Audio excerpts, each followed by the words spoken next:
साल 2001 stock market में crash होने लगा। किसी को भी कुछ मालूम नहीं था कि क्रैश क्यों हो रहा है। और उसी दौरान एक आदमी का नाम निकल के आता है, केतन पारेख। एक आदमी जिसने 10, 20, 30 करोड़ नहीं बल्कि 40,000 करोड़ का स्कैम किया। अगर केतन पारेख की स्टार्टिंग करियर देखेंगे तो Ketan Parekh as a chartered account by profession काम करता था और इन 1980 उसने अपने ही पिताजी की कंपनी को ज्वाइन किया जिसका नाम था NH सिक्योरिटीज़। उसके बाद जब हर्षद मेहता का नाम होने लगा, स्टॉक मार्केट में उसकी नाम की घंटी बजने लगी, तभी जाके केतन पारेख ने अगेन ग्रो मोर को ज्वाइन किया जो कि हर्षद मेहता की कंपनी थी और वहीं पे ही उसकी असली ट्रेनिंग स्टार्ट हो गई। उसी दौरान उसने पॉलिटिशियंस के साथ, एक्टर्स के साथ और बड़े बड़े बिजनेसमैन के साथ अपना कनेक्शन बना लिया, जिसका आगे जाके तो उसको फ़ायदा होने वाला था। लेकिन जो रिटेलर्स थे, जो हमारी तरह इन्वेस्ट करते हैं स्टॉक मार्केट में, उनको बड़ा ही एक दर्दनाक हादसा झेलना पड़ा। केतन पारेख भी सेम स्ट्रैटेजी यूज करता था जैसे कि हर्षद मेहता करता था। किसी भी स्टॉक को पंप या फिर डंप करना, मतलब बाय इलीगल वेज या फिर आर्टिफिशियल वे किसी की स्टॉक की प्राइस को इतना ऊंचा ले जाना और उसके बाद पूरी की पूरी शेयर्स की क्वांटिटी बेच देना, इसका मतलब होता है पंप एंड डंप। जिसकी वजह से रिटेल ट्रेडर्स इसी दौरान फंस जाते थे और उनको एक बड़ा लॉस देखना पड़ता था। इसी तरह केतन पारेख ने भी अपने स्टॉक्स को मैनिपुलेट कर करके अपने 10 बेस्ट स्टॉक्स पिक किए जिसमें उसने उनकी value from scratch to the advance लेके गए। तो उन स्टॉक्स को हम यहाँ पे स्क्रीन पे देख सकते हैं और उनको हम डिस्क्राइब भी करेंगे। The first stock in K10 stocks, the Zee telefilms.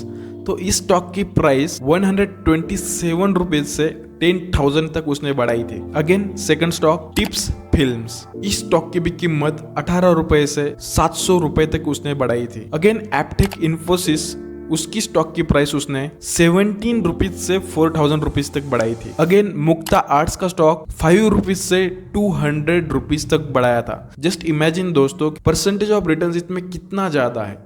Again next stock है हमारा विजुअल सॉफ्ट, जिसकी प्राइस थी 625 रुपीज और उसकी प्राइस वो लेके गया 8,448 रुपीज। अगेन सोनाटा सॉफ्टवेयर, उसकी प्राइस 90 रुपीज से लेके उसने 2,968 रुपीज तक लेके गया और ये पूरा मैनिपुलेशन सिर्फ 5 साल में उसने किया, 1995 से 2001 तक। मतलब 4-5 सालों में इतने स्टॉक्स उसने मैनिपुलेट किए, तो सोचिए कितना बड़ा स्कैम होगा। तो चलिए अब जानते हैं कि स्कैम सबके सामने कैसे आया।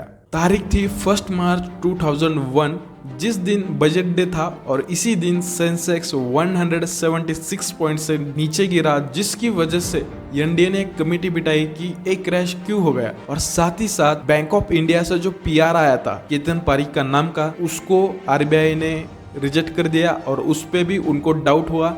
प्लस इसी के साथ जो बियर कार्टेल थे, जो सेलिंग करते थे स्टॉक्स में, उन्होंने भी अपनी दुश्मनी निकालने के लिए केतन पारेख के स्टॉक को डंप करना चाहा, जिसकी वजह से केतन पारेख पैनिक में आ गया और उसने एक ही रात में अपनी सारी स्टॉक्स बेचना शुरू कर दिया और इसका असर अगले ही दिन मार्केट में एक बड़ा क्रैश देखने को मिला। खासकर इसका झटका इंस्टीट्यूशन इन्वेस्टर्स को, अगेन म्यूचुअल फंड्स वालों को and businessman and insurance companies को बहुत ज्यादा बड़ा लॉस देखने को मिला। By looking this all matter, हमको ये सोचना पड़ेगा स्टॉक मार्केट में हमको कुछ प्रिकॉशंस लेने होंगे। जैसे कि सबसे पहला पॉइंट है डाइवर्सिफिकेशन, मतलब अपनी इन्वेस्टमेंट ऑलवेज डाइवर्सिफाई करके रखिए। यानी कि अपने कुछ अमाउंट स्टॉक मार्केट में इन्वेस्ट कीजिए, कुछ अमाउंट रियल एस्टेट में इन्वेस्ट कीजिए, कुछ अमाउंट गोल्ड में इन्वेस्ट कीजिए, जिसकी वजह से आप एक डाइवर्सिफाइड पोर्टफोलियो बना पाए। अगेन सेकंड है हमारा सेल्फ एनालिसिस ऑफ स्टॉक्स, मतलब किसी पर भी भरोसा ना करके अपने खुद के एनालिसिस पे अपने स्टॉक पिक कीजिए और उसमें ही इन्वेस्ट कर दीजिए, क्योंकि वही स्टॉक आपको आगे जाके बड़ा प्रॉफिट दे सकते हैं। और थर्ड हमारा है अवॉइड न्यूज, क्योंकि हम देखते हैं किसी भी स्टॉक की अगर वैल्यू मैनिपुलेट होती है तो because of just news. Stock market में कुछ वोलेटिलिटी बढ़ गई, कुछ वॉल्यूम बढ़ गया, तो वो वाली न्यूज़ हमारे सामने ऑटोमेटिकली आ जाता है और उसी वजह से हम उस स्टॉक में बाइंग करते हैं, ना कि सेल्फ एनालिसिस करके, और उसी का रिजल्ट हमें बाद में देखना पड़ता है और हमारा कैपिटल पूरा का पूरा डूब जाता है और हमें एक बड़ा लॉस देखने को मिलता है। तो दोस्तों, इसी की वजह से diversification, avoid news and self analysis करना इम्पोर्टेंट है और अपनी इन्वेस्टमेंट को एक अच्छे रिटर्न्स पे लेके जाना हमारी खुद की जिम्मेदारी है। तो बस दोस्तों आज के लिए इतना ही। Signing off. Thank you.